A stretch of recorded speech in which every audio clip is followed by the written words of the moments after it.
Hello and welcome back to my walkthrough series of the Cicada Detroit ARG. I know it's been a while, but I'm back, so let's pick it up where we left off with puzzle 38, the first in-person puzzle.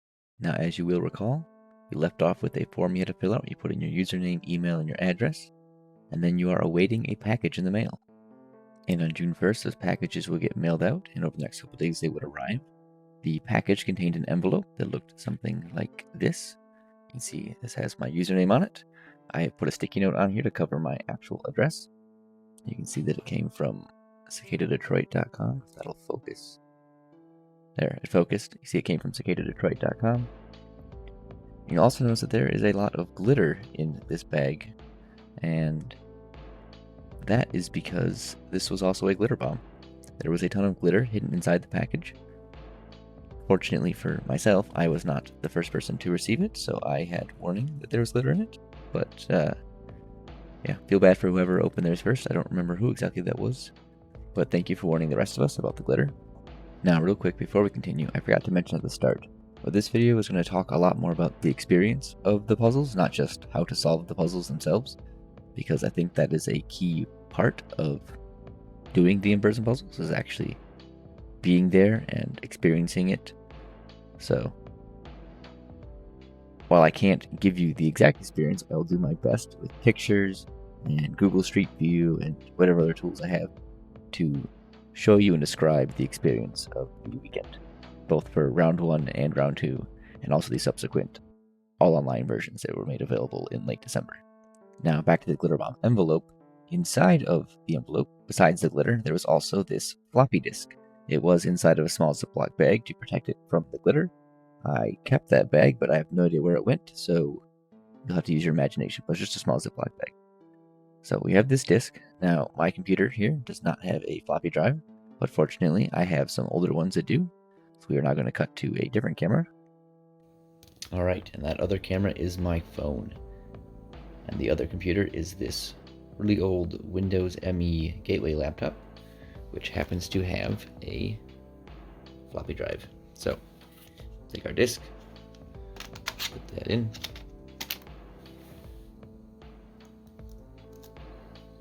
open Windows Explorer, go to the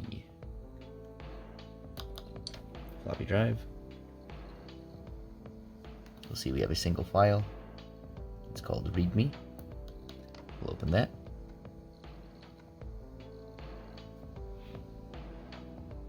And here you can see it says 08012025, 2 spaces, 193519. The above is the date and time to meet. Use it to decode back to the location below.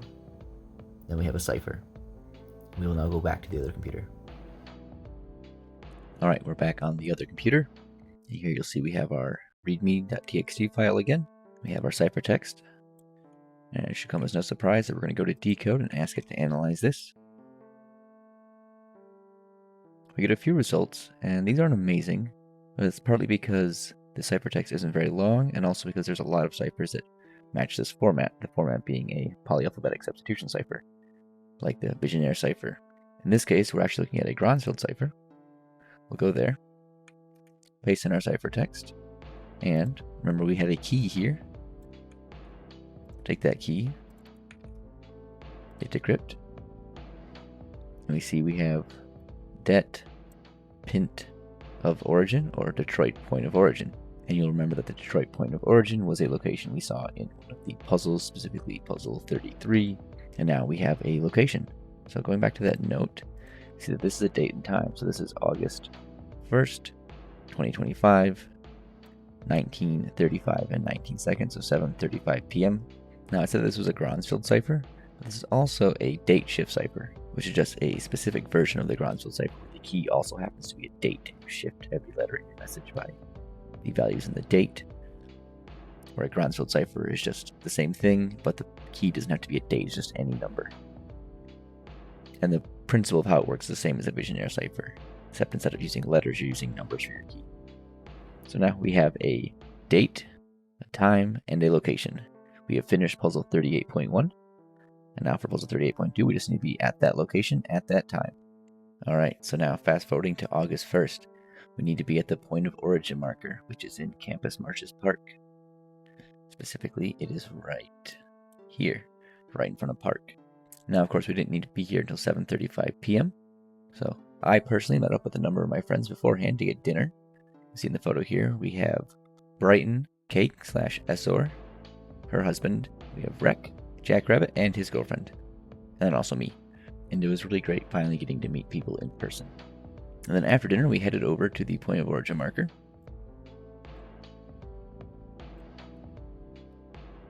See in the video here, it is right in front of the doorway.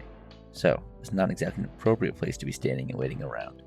So instead of standing there, a bunch of us were actually waiting over here on the other side of the fountain with all the tables and chairs here. This area here, we were all hanging out in this spot. I have some pictures of it, I'll show them now. And it's funny, because as we were sitting there, more and more people from the puzzles were showing up. We'd see somebody like walking towards the area from a distance, and we'd all be guessing like, is that a cicada person? Is that somebody else? And we were pretty good at knowing which people were actually there for the puzzle, having never seen each other in real life before. Or even photos of each other for that matter. Also, huge shout out to Omnichrome for making these 3D printed cicada keychains that he passed out to everyone at round 1. Let's see on the back. Oh, that's upside down. See in the back there, it says Cicada Detroit. This is a nice two-tone 3D print. So again, thank you for making these for everyone. And then this guy Rob showed up with some serious camera equipment and started recording interviews of people. And then before you knew it, it was 7:35 and we all got up and walked over towards the entrance of the building where we saw Bugdad XIX for the first time, and he had us all move over to the other side. You'll see here on the map, on the side of the building, so they weren't blocking the entrance. Alright, and at this point we all got waivers to sign, and XIX gave a bit of a speech, thanked us all for coming out, laid out the ground rules for the weekend. Basically, you know, the basic legal stuff. Don't do anything illegal, don't go anywhere you shouldn't go, yada yada. And then we got these packets. The packets looked like this. Green envelope. It had each person's username, and then it said 38.2 of 42 on it. And then they also had a little wax seal. I peeled it off, but here's the wax seal for mine. It's a little hard to tell, but it's actually, especially when it won't focus, but it's actually a cow. There, you can kind of see it there. Oh, that reminds me. I completely forgot to mention it earlier, but the package that came in the mail also had a wax seal on it. Looked like this. You can see it's a pair of cicadas, which is pretty cool too. Big fan of these. But yeah, I peeled them both off to save them. But anyhow, the folder. Once everyone had signed their waivers and received their packets, we were then allowed to open them. Inside, you will find a single sheet of paper that looks like this. It says, "Visit the cow." The cow says, and you have a whole lot of the word moo with various capitalization.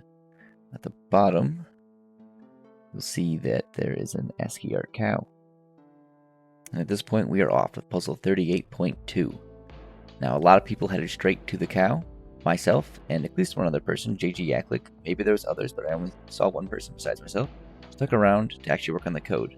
Well, first I grabbed a selfie with XIX, but then I sat down at one of the tables to start working on this cow code. Now, this would be the most tedious part of the entire in-person puzzles, because you're going to need to get this code from the page into your computer or into your phone. You'll not be able to work with it on paper. Now, there's a few ways you could do this. You could type it out manually, all by hand. You could wait till midnight, because at midnight, a digital copy of this packet was getting emailed out to all the players that qualified for round 1, so that anyone that missed the meetup could still participate that weekend. Or you can try optical character recognition, or OCR. It's not going to work, at least fully. There's a lot of text on this page, and it's not very big, and it's not English. A lot of OCR tools have some built-in error correction, where if a letter gets read in wrong, it can look at the surrounding word and go, oh, that's a typo, let me just fix that automatically. And it'll do that stuff for you. None of that's going to work in this case, because it's just the word moo a million times with varying capitalization. But you can still work with OCR. It'll be difficult, but if you get a good scan of the page and read it in, there's still going to be mistakes in it. You'll have like zeros where there should be capital O's, or a lowercase c where it should be a lowercase o, or an N instead of an M. But you can fix those. You can use a find and replace tool like in Notepad++, or pretty much any text editor for that matter. Like replace every 0 with a capital O, every lowercase c with a lowercase o, every N with an M with matching case, and so on. And if you're lucky, you'll get working code. And if not, well, you can either type it all out by hand, which I know a number of people did, or you can wait until midnight and get the digital file, which I know some other people did. In any case, you need this in your computer. And once you have it there, you need to decode it. So, what is this? What are we looking at? If we search for cow and cipher, second result, really both of the first two results, are about an esoteric programming language called cow. I'm going to use the second one here from cache loop. Now, cow is a programming language where every single symbol in the whole language is just the word cow, or sorry, just the word moo, with various capitalization. So depending on how you capitalize each letter, determines which function you're actually invoking. And this is a variant of the classic SOLang, which I'm not going to say the name of in this video. Now, once you have your cow code in your computer, simply paste it in to the ciphertext box, hit decrypt, and you'll see that it says the code is 3379. Alright, now we need to actually go visit the cow, like it said on the page, and see where we can use that code. Alright, so leaving the point of origin marker, we now need to go to the cow head on Mac Avenue. We search for cow head, it should just pop up. There it is, giant cow head.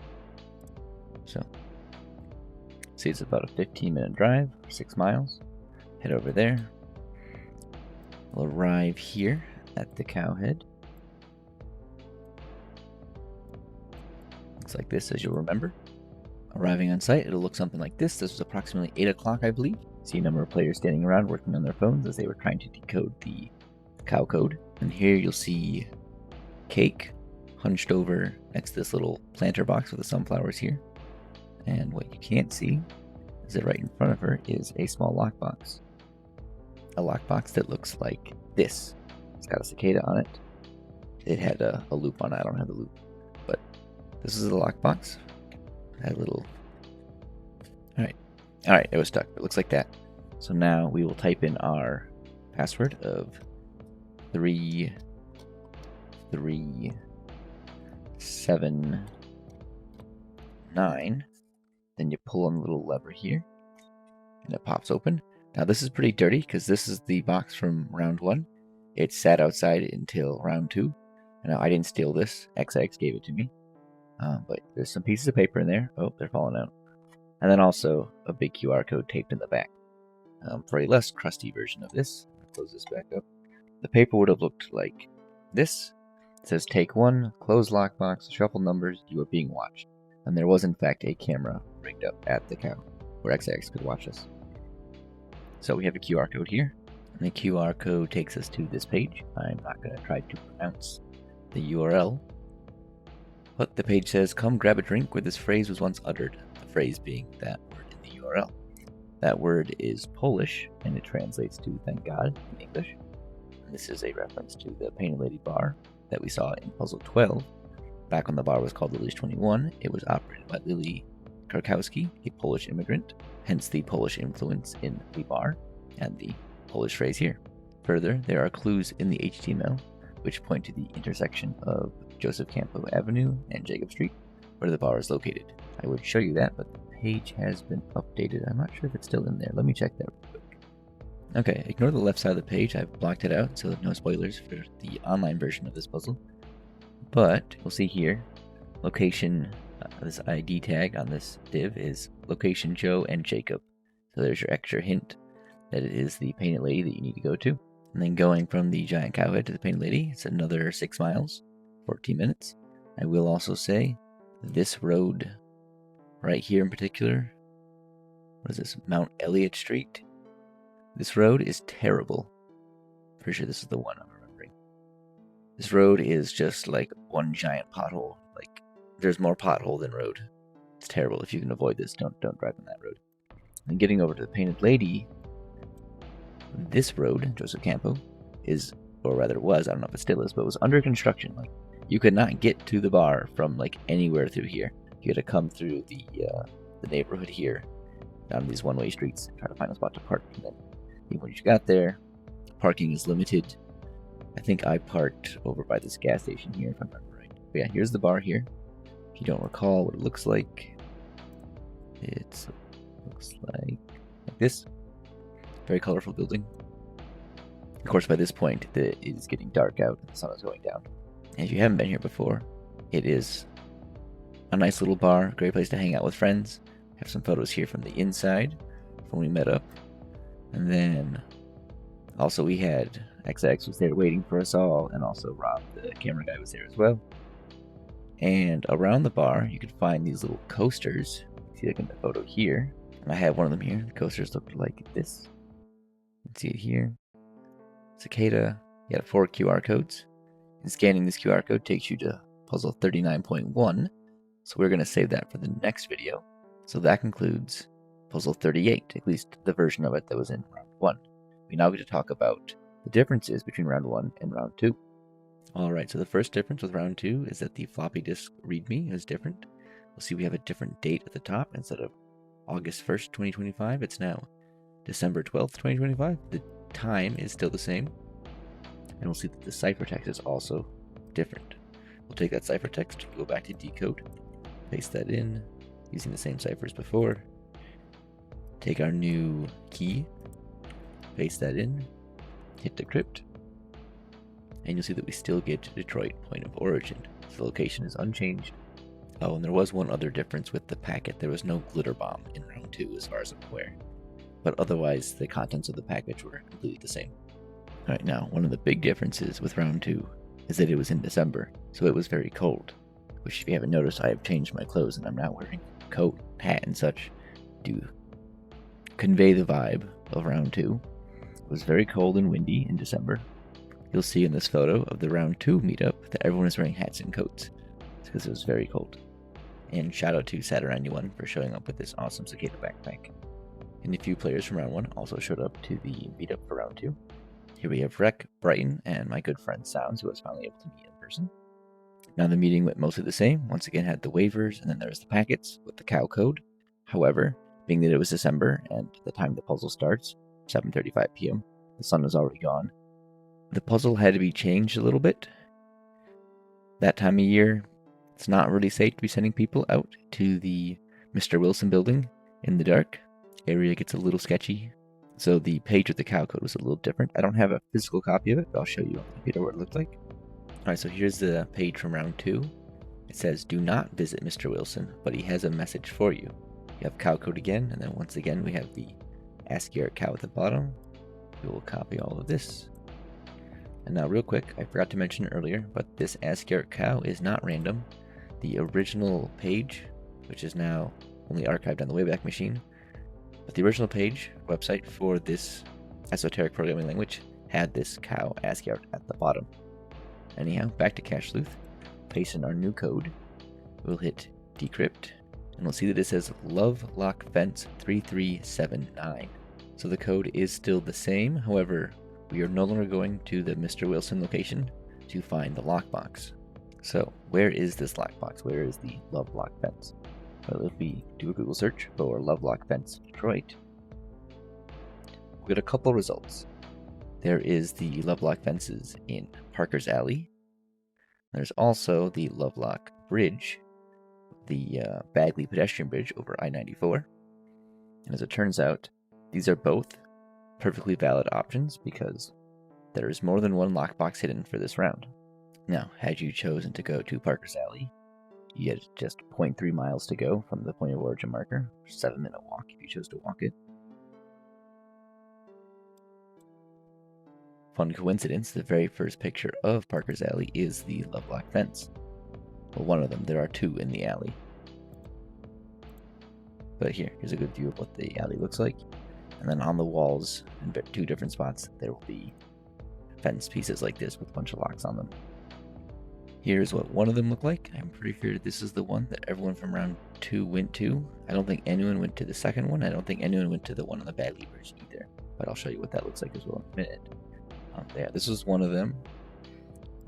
This photo was actually from the night taken by one of the players. I don't remember who specifically took the photo though. And then the other one looked like this. And those are the 2 in Parker's Alley. The Bagley Bridge is a bit further away at 2.7 miles or 9 minutes of driving. If you go there, on the bridge, there's a lot of locks attached to the fences on the side of the bridge. And right about around here, I think it was, is where the lockbox was. Here's a picture of what the bridge looks like from the side. And then also here's the lock on the bridge itself. Now, it didn't matter which of the 3 lockboxes you went to, they all have the exact same papers inside of them. The same QR code from round 1. I have another example here. So here's the paper from the lockboxes in round 2. It's exactly the same, other than slightly bigger for some reason. Other than that, it's identical from what we had from round 1. Takes you to the exact same page, which gives you the riddle to lead you to the Painted Lady. Meanwhile, while all the round 2 players were running around outside in the cold, the players from round 1 who returned, we were all waiting at the Painted Lady for the meetup. And while we were waiting there, a number of people decided to try some of the drinks that had showed up in the puzzles. The Valiums, and also the other one with the Polish name that I can't pronounce. I don't drink, but I will let Sounds do the describing of what they tasted like. She said that Valiums were strong but tasty, definitely a sweeter drink. And the other one was very sweet and tasted like cherry cold medicine. This time, instead of waiting until midnight to send out a digital copy of the packet, Bugdad decided to share it with all the participants on Discord at about 9:23 p.m. due to the cold and harshness of the weather, and the fact that the first place prize had already been claimed by this point. There was no reason to really delay on sending that out. Speaking of, the vibe of round 2 was quite different from round 1, as you'll see me talk about it several times in the upcoming videos as well. Round 1 I would characterize as like a mad sprint, everyone really rushing to see how quickly you could get to the end. Everyone wanted the prize, of course. For round 2, with the grand prize already claimed, it was much more laid back. People took their time and took breaks to eat, drive safely from location to location, instead of trying to get everywhere as fast as possible. But we'll talk about that more in the upcoming videos. Everyone from round 2 was able to make it there that night, and it was great to see everyone and chat with everybody. Once again, we had the QR codes on the coasters, and I didn't mention this previously, but the page it takes you to has an implied time gate, which we'll talk about in the next video. But that's why no one was rushing to leave the Painted Lady, because there was nothing else to do that night, so we were all able to just hang out and celebrate and wait till the next day to get back at it. And that was true for both rounds 1 and 2. And also, as a side note, during round 2, while we were there, I hid a geocache in the Painted Lady with permission. If you haven't found it yet, something to look for. There is a logbook inside where you can sign your name. And now, we have finished talking about the round 2 part of Puzzle 38. We can now talk about the online exclusive portion of it. Actually, I lied. Before we talk about the online stuff, I can mention that the distance from Parker's Alley to the Painted Lady is 5.5 miles, or 12 minutes of driving. And from the Bagley Bridge, it is 7.5 miles, or 13 minutes. Alright, now we can talk about the online version of the puzzle. Alright, so on December 18th, this page was updated to be fully online accessible, so that if any players reached Puzzle 38 between the end of round 2 and New Year's Day, which is the official end of Cicada Detroit, they would still be able to participate and complete the game. So here it says, in the original 2025 puzzle, the page below showed a congratulations message and a now decommissioned form, which would submit the player's details to mail a floppy disk to their home. On that floppy disk was the below file. Here we have a README. Open that. We have the contents from the round 2 puzzle, December 12th, with the ciphertext from the round 2 puzzle. Back on the page, it says this message decoded to the date, time, and place where the in-person puzzles began, which we've already seen. At this location, at the date and time, players were given a printout of the following document. Here we have cowcode.docx, which is a Word document. We'll see that we have the cow code again. You can copy from the page here, put it into Cache Sleuth, it'll decode. Well, I'll show it. Just copy that, go back to Cache Sleuth, clear everything out here, copy that, paste it in, hit decrypt, Lovelock Fence 3379. We get the phrase from the round 2 puzzle. The password is the same between both rounds. We go back to the web page. It says, in the first round of in-person, the decoded message told them to find Mr. Wilson, where the lockbox was hidden. In the round 2, the decoded message, we can see here a picture of the lock from the Bagley Bridge, led them to one of 3 Lovelock locations in Detroit, where they would find the lockbox with the Cicada logo. We enter the code 3379. Hit enter. And it gives us a copy of the QR code that you would have found on paper in the lockbox. Now, I just found out that you can do this in Snipping Tool. We'll take a snip of this. Get that back on the screen. Now hit text actions. It'll give you the ability to copy the text, but also it reads the QR code, which is super cool. So I'm going to save this picture and upload it to a tool online or use my phone. Just copy link. We'll go there. And now for 38.3, we have, for the in-person puzzle, this page redirected the user to follow the clue below. Come grab a drink where this phrase was once uttered. Enter the location the above is referencing. And remember, it's that Polish word again. And as we saw before, if we inspect the page, we can find the div with the ID, location, Joe, and Jacob. Now, if we type in Lily's 21, hit enter.